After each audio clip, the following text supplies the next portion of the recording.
আসসালামু আলাইকুম। কেমন আছেন সবাই? আশা করি সকলেই ভালো আছেন। আজকে আমরা যে টপিকটা নিয়ে আলোচনা করব সেটা হচ্ছে ফুড পান্ডায় কাজ করতে হলে কি কি ডকুমেন্ট লাগবে। আজকে আমরা সেই বিষয়ে আলোচনা করব। চলুন তাহলে শুরু করা যাক। নাম্বার 1, প্রথমে আপনার এনআইডি কার্ডের একটা ফটোকপি লাগবে। আপনার নমিনি মা বাবার যে কোনো একজনের ফটোকপি লাগবে।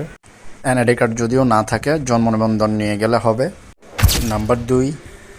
নাম্বার 2 হচ্ছে আপনি যদি সাইকেল দিয়ে কাজ করেন তাহলে কিছু লাগবে না, আর যদি বাইক দিয়ে কাজ করেন সেক্ষেত্রে আপনার ড্রাইভিং লাইসেন্স, বাইকের রেজিস্ট্রেশন পেপার, বাইকের ট্যাক্স টোকেন এগুলো নিয়ে যাবেন।